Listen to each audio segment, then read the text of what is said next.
Welcome to another edition of the GM Shuffle with Michael Lombardi, presented by DraftKings and VSiN. I'm your host, Femi Abebefe. As always, make sure to subscribe, rate, and review wherever you get your podcasts. Our producer, Elliot Bowman, with us on the ones and twos. Michael, how we doing? I know you're making the trip. Everything has gone well so far. A little cold, perhaps, where you're at in Milwaukee, but it's glad that you were able to find some time to tape this thing, huh?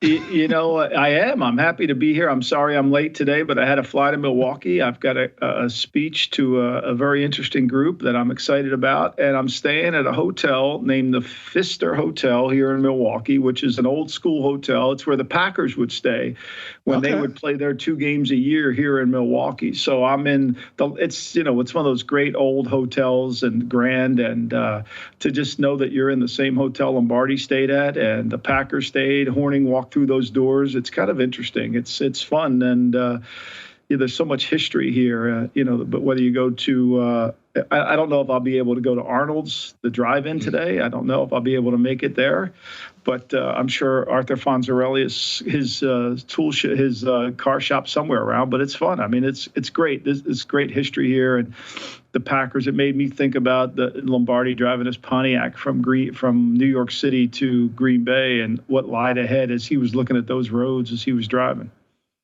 Did you get a Lombardi discount or anything, since same name? No, I didn't get any discount here. I mean, but I did. I did. The lady asked if I was related, which naturally everybody does when you're in the state of Wisconsin. But like I tell everybody, it was Smith. I just changed it when I got into football, so why not?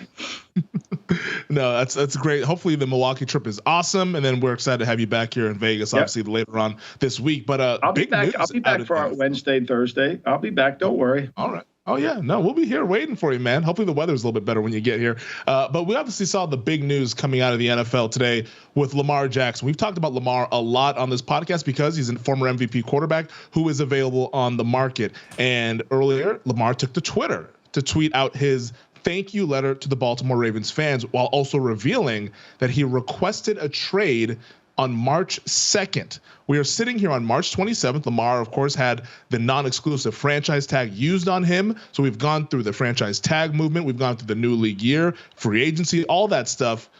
Why now, when Lamar makes this public? Why do you think he decided that this was the moment to go ahead and do this, with the NFL owners meeting taking place also in Arizona? I think because of the NFL owners meeting taking place in Arizona, it's a perfect way to say, okay, here it is. I'm not going back, and I'm available. And someone please call, someone please contact. I think the whole nonsense about who represents him and all that stuff, don't talk to this guy.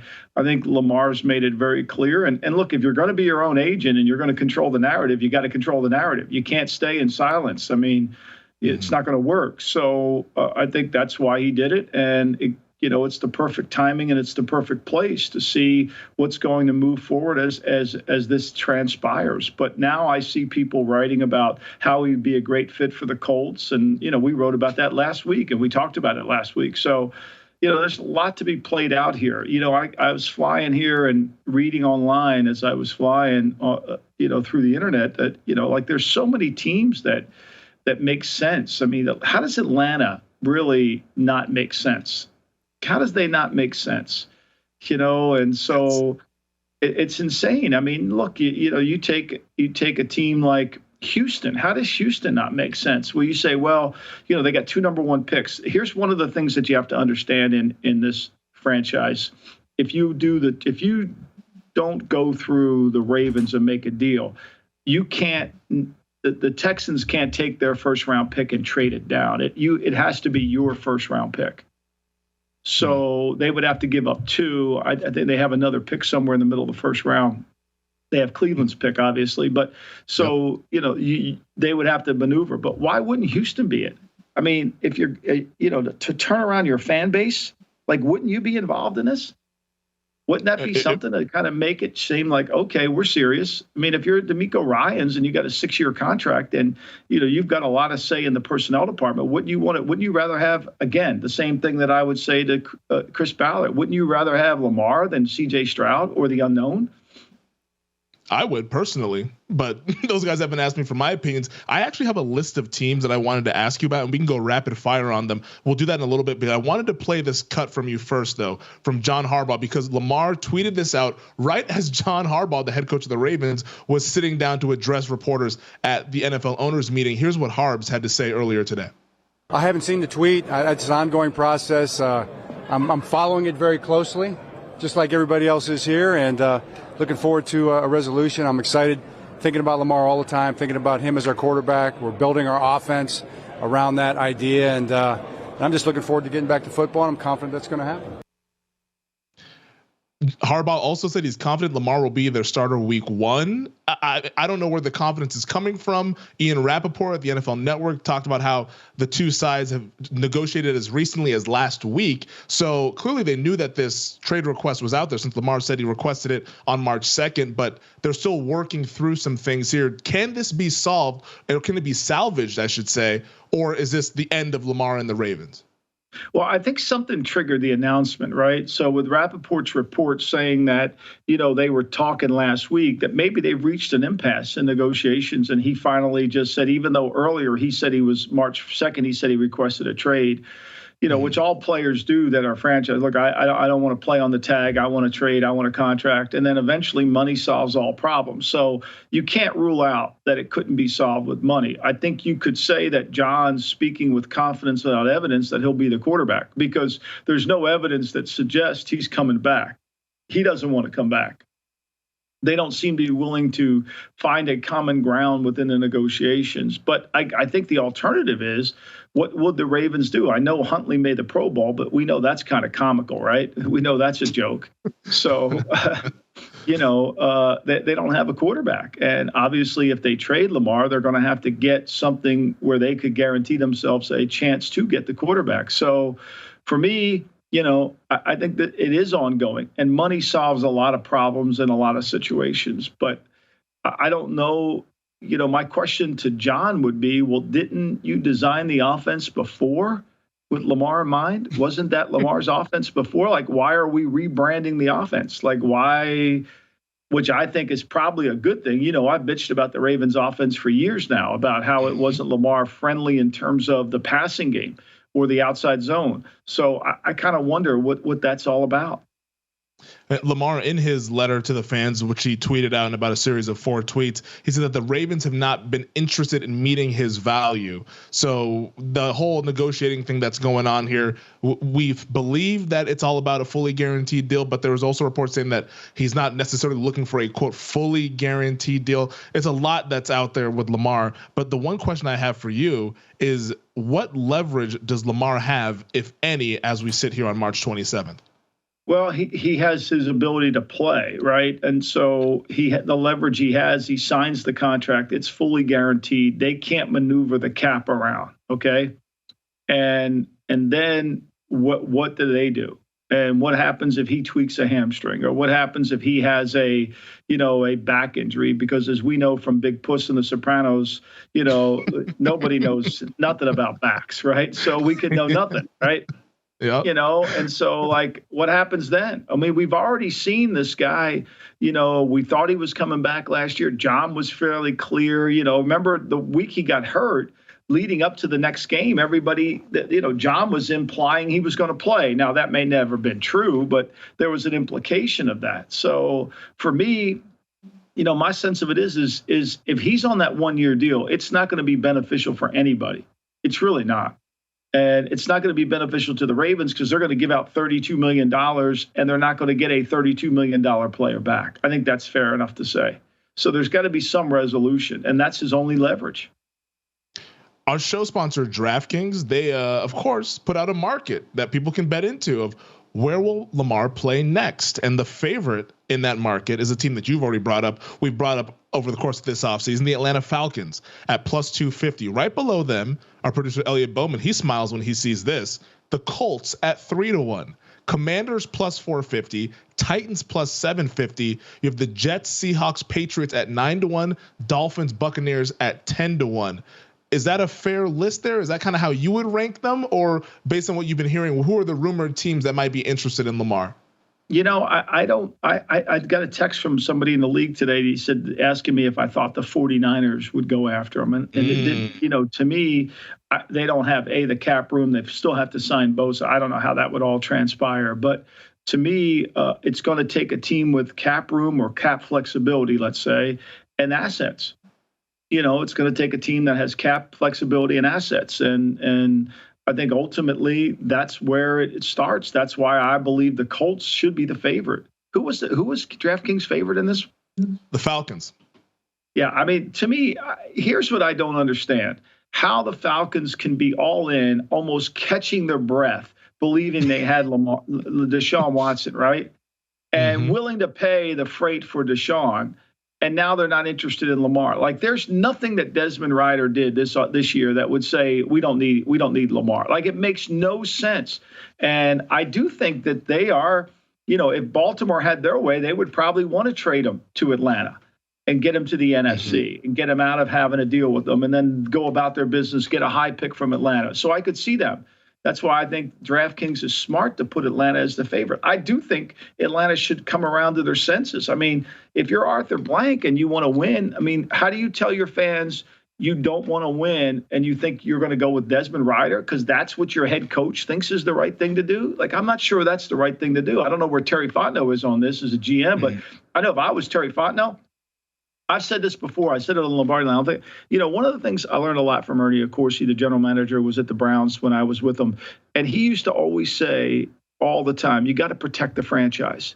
You have to protect the franchise. Terry Fontenot, if he doesn't get on an airplane and fly to Florida and spend time with Lamar and his mom, he's not protecting his franchise.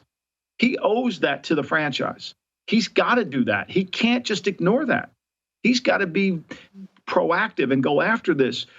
And it may come back saying, we're not in it. It's just ridiculous.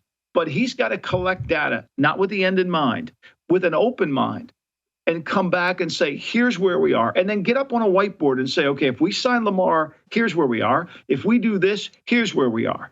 And lay it out. And only have 3 or 4 people in the meeting because nobody really understands how to build a team anyway. But I think that's what you do if you want to protect the franchise. And I think, like you said at the top of this pod, that this was Lamar telling teams, come get me. I'm open for business, just like how the Ravens said we're open for business when they placed the tag on him. So I mean, that's what they said. That's what they said by tendering and what they tendered him. So there's no doubt. Yeah. Yeah. Well, I have a couple more Lamar questions to get to you, but we got to take a quick break here. This is the GM Shuffle. All right, there's so many layers to this Lamar Jackson discussion that we can go a whole podcast on this, but I wanted to ask you, Michael, about some teams who might be interested that we haven't really heard about and their fan bases that have been saying, hey, why are we not in Lamar? We discussed the Indianapolis Colts. You've written about the Colts last week for VSiN.com. That is the one team that now everybody is writing about being interested in Lamar Jackson. We don't know if they are all the way in or what that deal is going to be, but how about some other teams? And we can go rapid fire with this, and you let me know they should be interested, or if they are interested, or if they're not interested at all. How about the Tennessee Titans? I mean, to me, they have to be interested, right? Because to me, if you want to build a new stadium and you want to do all the things they have planned, I think you need to be able to figure that out. So I would say they have to be interested, but I think their cap situation and currently where they are right now would prohibit them.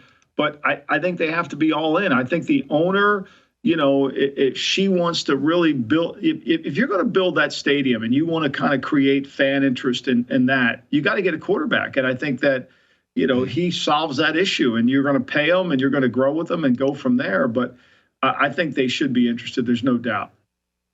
What about the Raiders?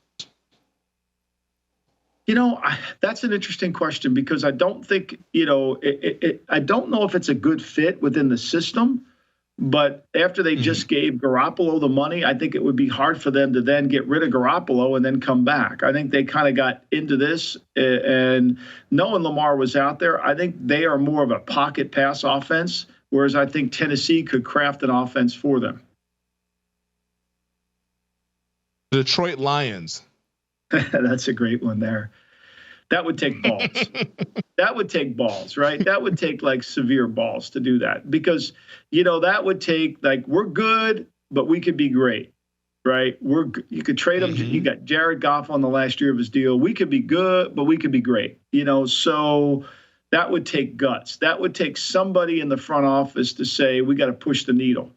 And it would take the coach to be on board and Ben Johnson. It would take a lot of chips to move in the right direction. I think it would be a bold move.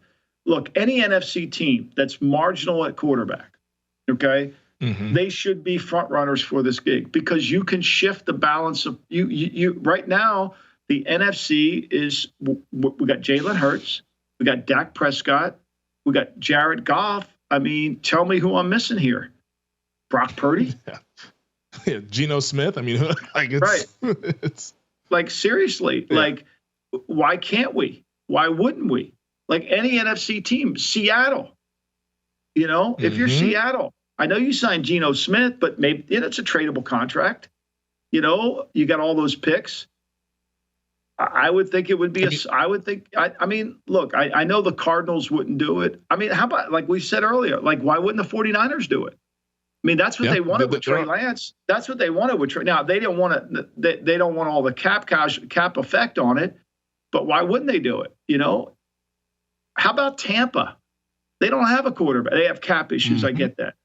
The team that makes the most sense is in the nation's capital. But because of their ownership group and because of the uncertainty within their ownership group. But if I were the Commanders, and to me, there's no potential owner that's blocking you. Now, it's more of the financial risk that comes with it, right? It's more, do you want to commit all this cap dollars for the new owner to take over? Well, I mean, if you want to win and you want to get people to come to FedEx Field, they're not coming to see Dan Snyder. They're going to come see Lamar Jackson. I can tell you that. I have this list of teams that I thought that should be interested, and I probably even left some off. I have about half the league on this thing. That's why I'm still thinking about how are we to this point here to where Lamar is now needing to tweet out that, hey, I requested a trade. I don't know. I mean, I guess that we're never going to see it be some sort of a feeding frenzy because he wants a fully guaranteed contract, but I mean, you can instantly upgrade your position. I mean, I have the Minnesota Vikings on here. I even have the Green Bay Packers on here. We all say, what's Love got to do with it? We don't know what Jordan Love is going to be. That could be an option for Green Bay if they will go ahead and trade Aaron Rodgers. The Rams, the Cardinals, maybe even the New England Patriots. These are all teams. There's some of these teams that can't do it because of where they are cap-wise. I mean, the Rams can't do it because of where they are. I mean, the Rams can only sign minimum salary players. That's where they are. They need draft picks and minimums. They can't do anything. They're trapped. The Vikings are trapped with Cousins. The Rams are trapped because they just signed.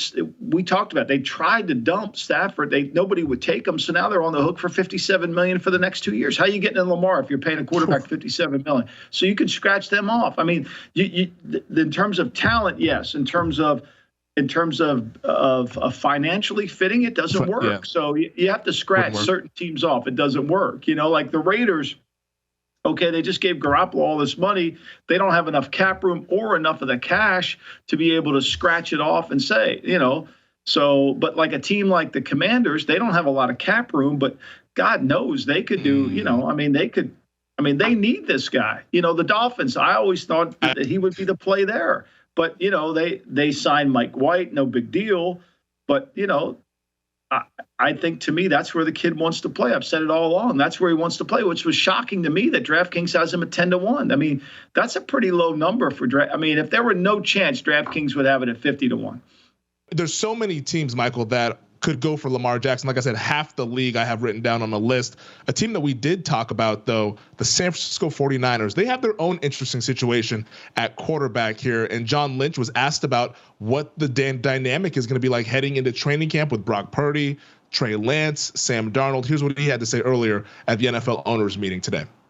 I think Brock has earned the right with the way he played that he's probably the leader in the clubhouse at that. I'll let Kyle make those kind of decisions, but I know when we talk, I think Brock's probably earned that right to be the guy. If we were to line up, he'd probably take that first snap. And we're really excited about where Trey is at with his progress from his injury.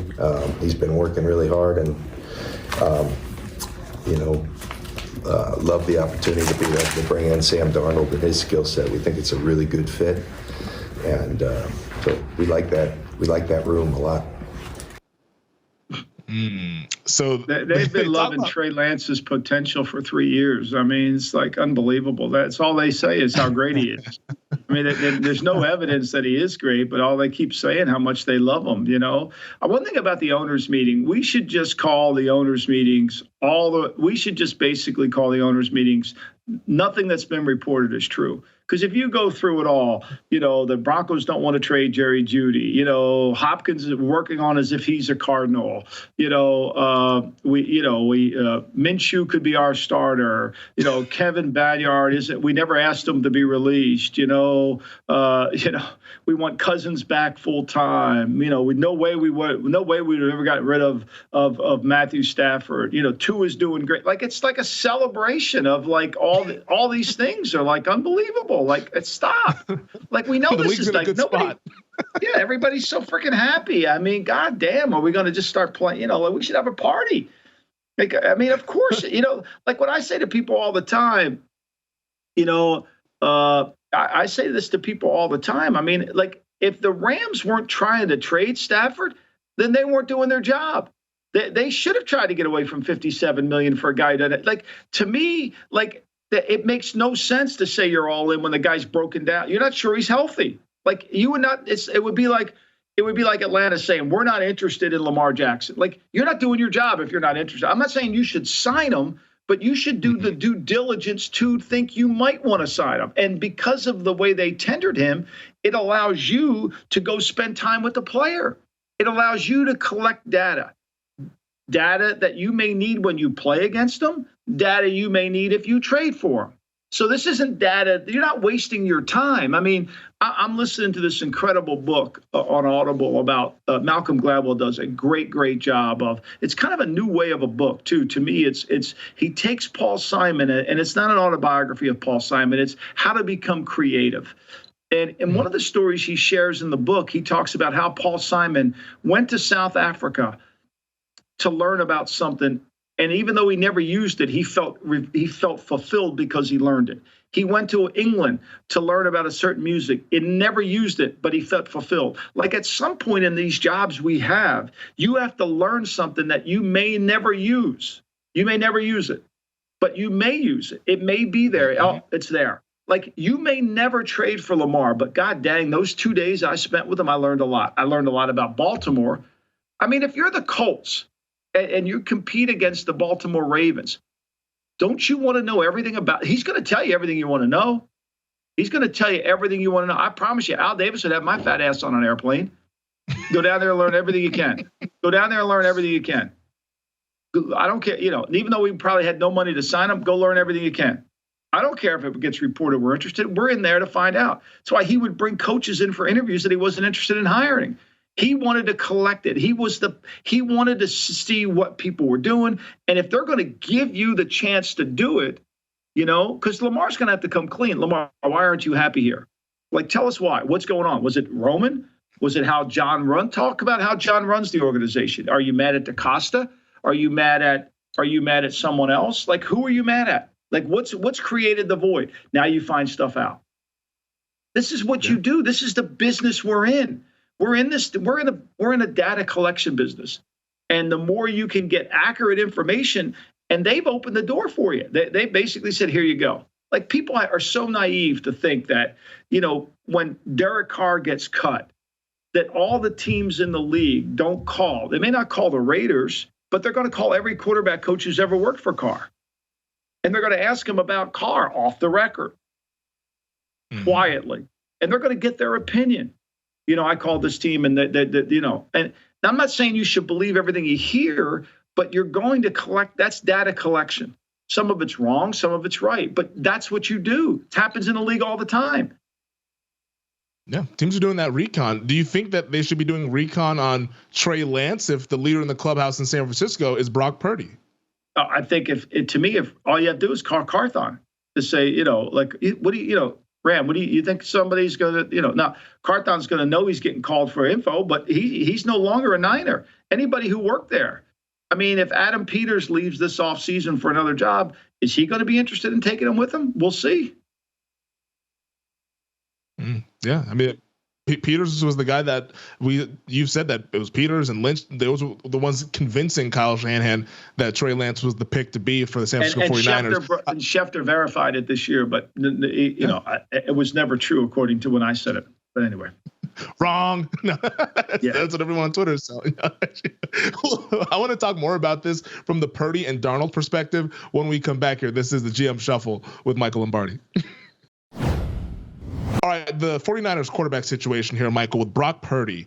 We know he's coming off of the elbow surgery that he suffered, of course, in the NFC title game. Ian Rapoport on NFL Network was saying that he should be able to throw 3 months past the surgery. He had the surgery earlier this month, so that's maybe projecting him towards late June, around that time. Do you think that Purdy should be good to go for training camp? Like, should we expect him to be the guy? Because it sounds like this is a pretty open competition. We know Purdy's the leader in the clubhouse, but it's a three-way battle, according to John Lynch. Yeah, I mean, I thought that was interesting that Darnold is not there to hold a clipboard. I mean, to me, that tells you what they think of Lance. I mean, if they felt Lance was good to go and great like they always do, then why do you need to sign Sam Darnold? You got a quarterback, I mean, why do you need to spend, why do you need to invest in that? I think it was a smart investment. To me, one of the things you have to understand is that the actions have to back up the rhetoric, right? If it doesn't back it up, then, it's not true. So I think, to me, I know people kill the Darnold signing. I like the Darnold signing for Kyle. I think it's a smart move for him.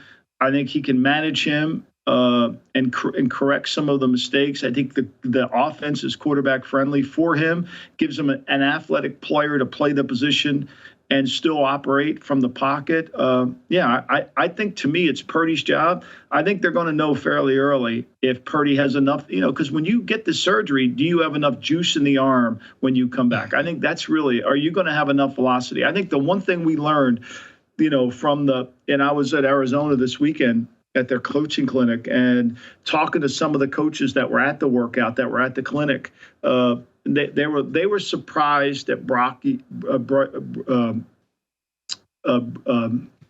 Young's power in his arm.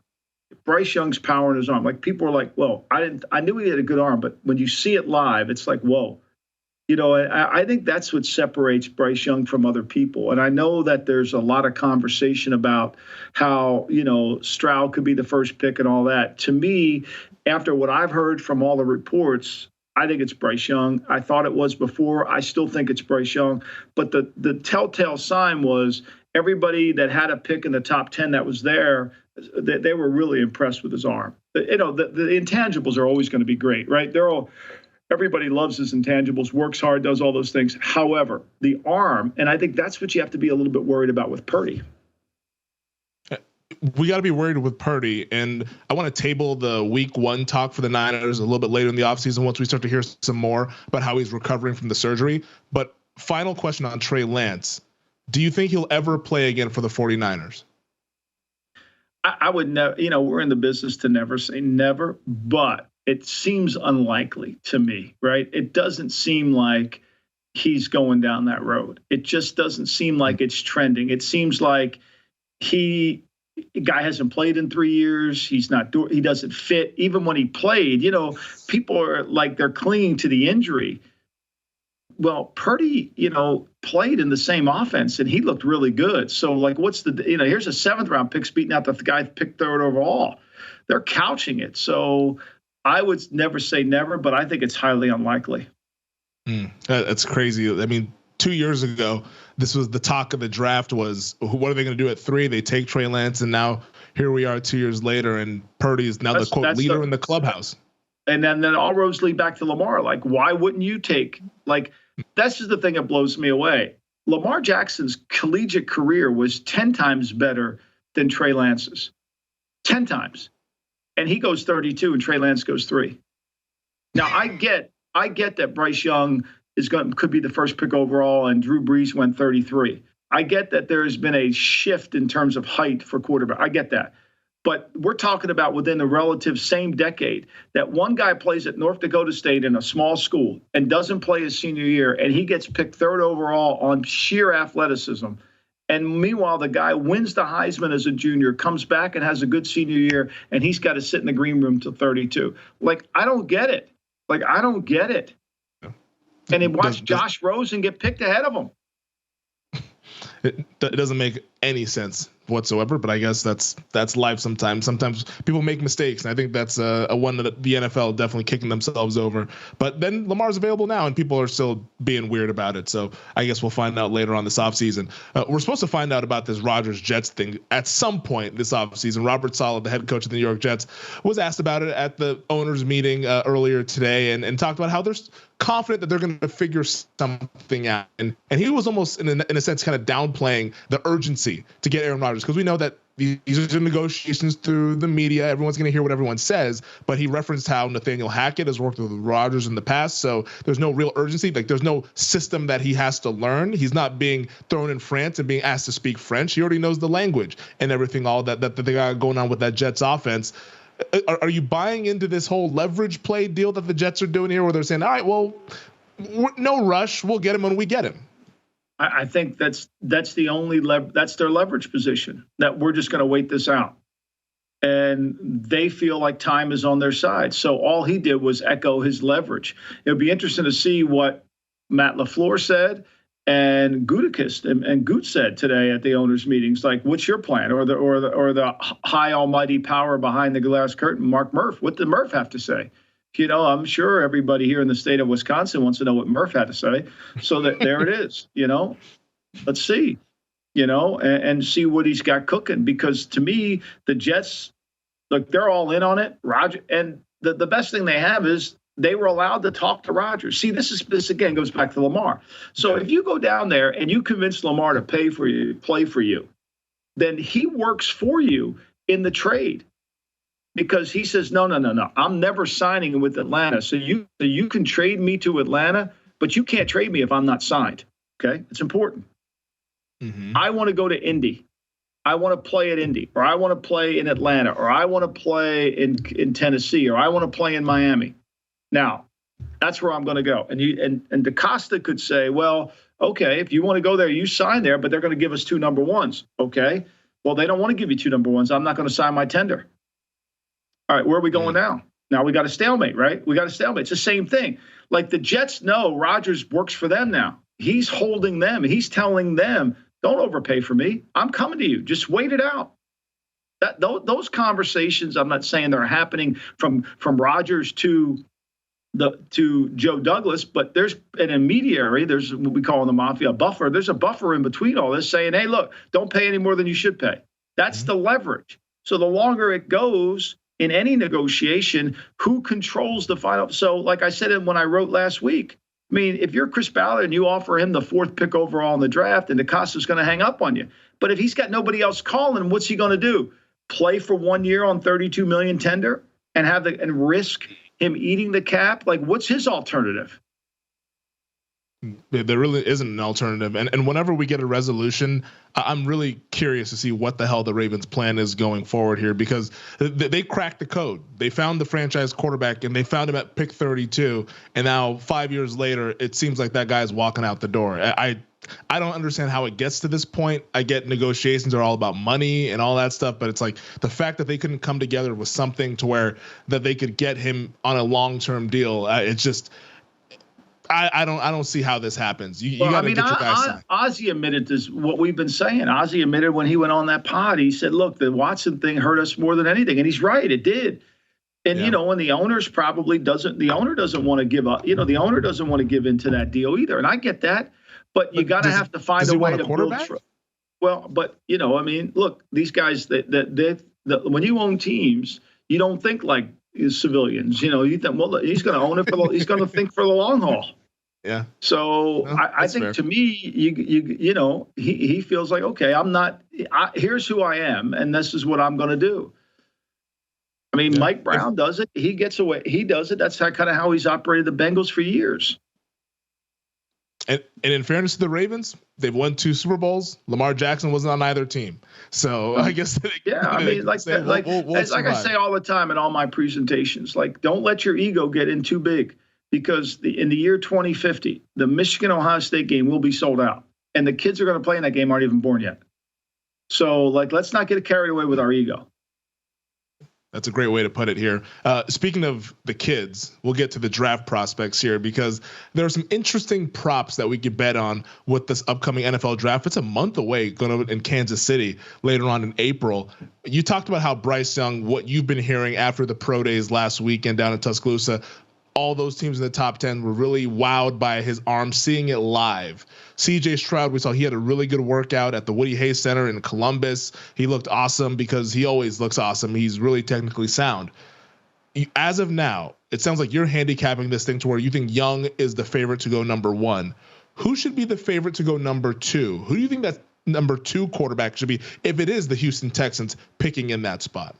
I can't predict what Houston will do, but I still think it'll be Stroud, Young, Stroud. I think that's what we're looking at. I think that's pretty clear. I don't see Levis coming in this. I know that there's some people that think Levis should be the first pick overall. I don't happen to be one of those, but I think that to me is the case. I think to me it'll definitely be Stroud, Young, Stroud, the way I see it.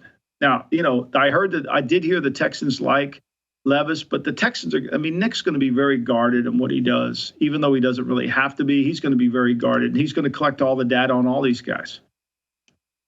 Well, we have over at DraftKings the market of who will draft Anthony Richardson, who will draft Will Levis. Let's talk Levis first because we've been having this conversation about him.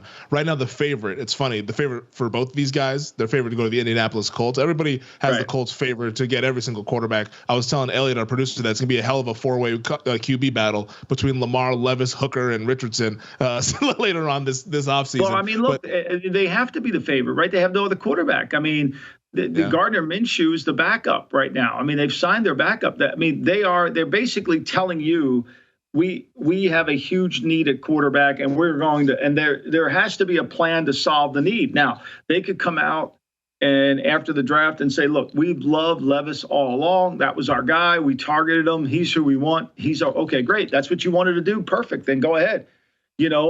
Or we came out and we got involved in Lamar once we saw this, whatever it is. They have to know who, because right now, no one's playing quarterback for them. No one's playing.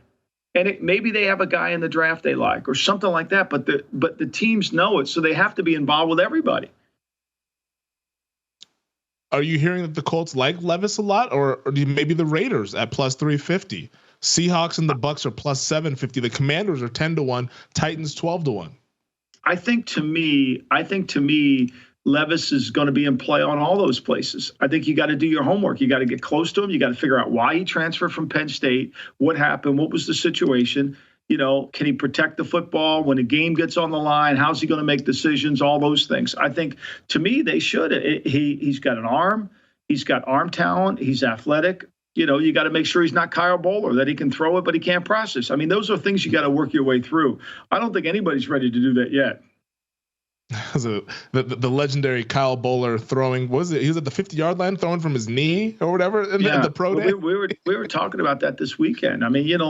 Sometimes these guys, they work out and, go back and read the Kyle Bowler reports. Mm-hmm. I heard the JaMarcus Russell one. I know it's not attached to you, but the JaMarcus Russell pro day apparently was legendary from reading and listening to other people from LSU. People can say whatever they want about JaMarcus. He was the top of a lot of people's boards. They can say it now. Yeah. It's like nobody liked Ryan Leaf. When he came out, everybody loved Peyton. That's all those stories kind of just keep going, right?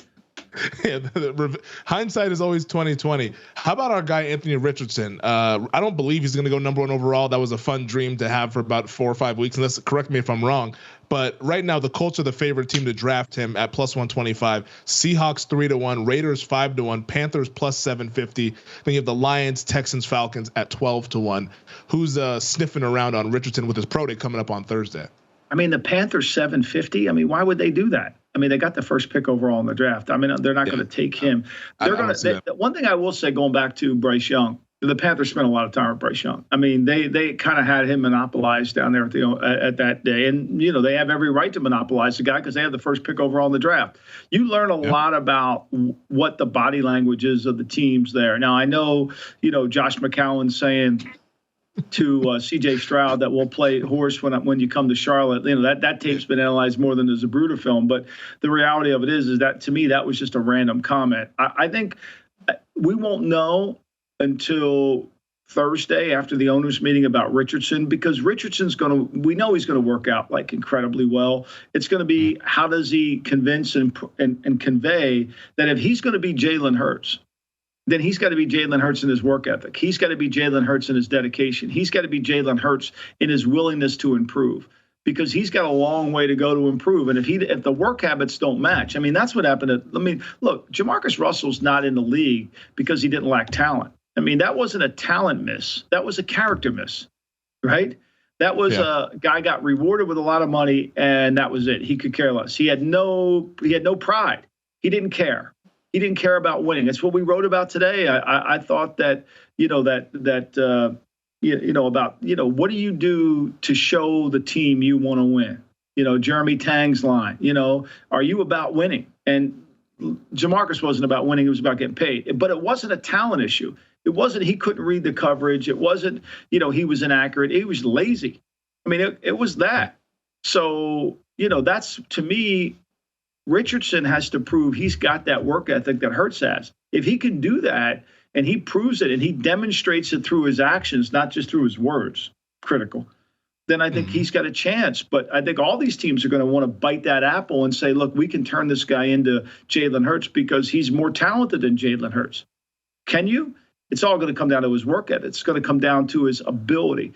The other thing that you learn about players is the guys that are like, if there was a time where Bill Russell's wife, this is a great story. Bill Russell's wife was looking at YouTube and found a clip of a game he played when he was a San Francisco Don, and got the tape and played it for Bill. And Russell went through every single play in that game. In this game, and this is like 2010 or 15, he went through every single play in that game 50 years earlier and knew every play, knew every single play, right? Wow. And you could do the same thing with LeBron. You could do the same thing with Jordan. Great players, unique players have this. It's not a memory like a doctor who goes to medical school has to study stuff. It's an innate memory. It's, I got caught here. You talk to any great player. And you watch tape with them. I learned this from doing it with Ray Lewis. You watch tape with them, and they tell you things on the tape that they saw in that game that you can't see in the tape. That's what, to me, Anthony Richardson's got to be able to convey to the teams. Because if he just says, I wasn't sure what I was supposed to do here. You see, that's a gene that Bryce Young has. Like, I promise you could watch a tape with Bryce Young, and he's going to tell you what all 11 guys did on the field, what he saw and what he did, and you can go back to his high school tape and do it. That's a trait. That's a trait that you have to have. Greatness has that trait. Great players have that trait. But what we do in scouting is we say, well, the guy remembered what he did. He didn't remember what he did. He's got a good, No, the great player, Kobe Bryant can go through every single play and tell you exactly. Guy shot a left-handed, the whole thing. Recite it chapter and verse. And I'm glad that you brought that up, because I remember Peyton Manning is the guy that everyone used to always talk about having that photographic memory. And I think it's not just because it's not memory though. It's not memory. Yeah. I mean, it's more about they're in the game. It's not memory. Is I'm studying biochemistry and I memorize this. This is a great. It's a different part of your memory.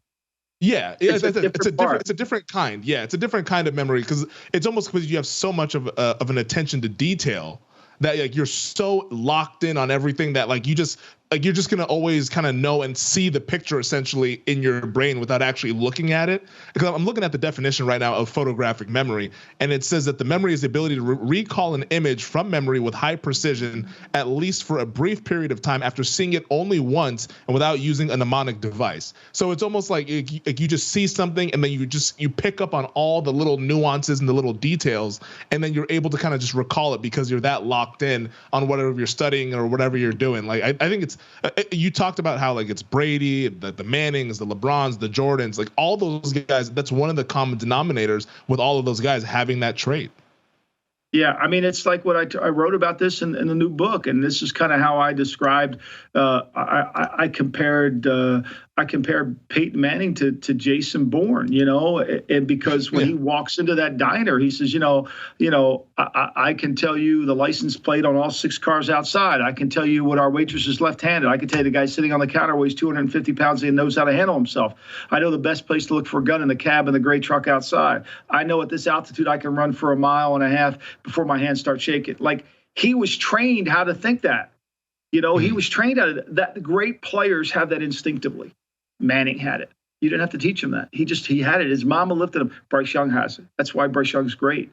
That's why now if Bryce Young doesn't play, it's because he's going to get hurt. It's not because he can't play the position. It's going to be because his body won't let him play. He has all the ability to play. He's the best player in the draft. If he's 6'2", it's an easy slam dunk. But to me, that's what we're talking, and that's what Richardson has to be able to do at his workout. He's got to walk into those rooms with the coaches and have instant recall of what happened in the game. And you say, what if he doesn't do it? He's not great. It's as simple as that. He's a great athlete, but this is going to be hard for him. Can you still be productive without having that? Like, because let's say someone like Richardson, who's a great athlite, and if he doesn't have it, can he still be productive? I think you can, but to me it's a red flag on how he's going to have to work really hard. He's going to have to work really hard. See, I bet if you sat down with Steph Curry before the draft, he could have told you everything that happened in the Elite Eight game that they lost. I mean, I bet you could tell you everything. I bet you could watch tape with Steph Curry and he'll tell you every game exactly what was going on. I bet you could do it Norwell, the kid he just sees things that you don't see. He sees things that you don't see. It's I don't want to call it vision or memory. It's something that, now Bourne was trained to do it. So maybe maybe the CIA can train you how to do this. But to me, it's hard. And if you don't have the work ethic to do it, it's impossible. No, I think we can have this discussion later on the podcast when things become more evergreen, because just like studying the habits of people who are great at whatever it is one of the more interesting things that I think, and it's a valuable lesson. Just learn, if you can take little things from people who do it at the highest level, we can all be better off. But that does it for this week's edition. I think we get caught up before we go, but I think we get caught up in we stop short of just the athleticism. JaMarcus Russell had elite athleticism. Anthony Richardson has elite athleticism. Why does Trent Green, who doesn't play all those years in the league, goes to Pro Bowls, gets drafted and cut in Canada, and these guys don't? This is what we're talking about. And if you can't measure this is hard to measure. That's why the Navy SEALs start with 175 guys and end up with 15. You can't measure this. Yeah, it's why the draft is an inexact science. That's right. And player evaluation. Right. It's all, you're all trying to build the puzzle pieces here. But fun episode of the pod. We'll maybe find out a resolution with Lamar Jackson at some point in the future. Aaron Rodgers as well. We believe they'll be playing on different teams at some point this offseason. But as always, make sure to subscribe, rate, and review wherever you get your podcasts. Thank you to our producer Elliot Bowman, who's always with us on the ones and twos. Thank you to DraftKings. Thank you to VSiN. Thank you to you, Michael. Enjoy the rest of your time in Milwaukee, and I'll see you on Thursday.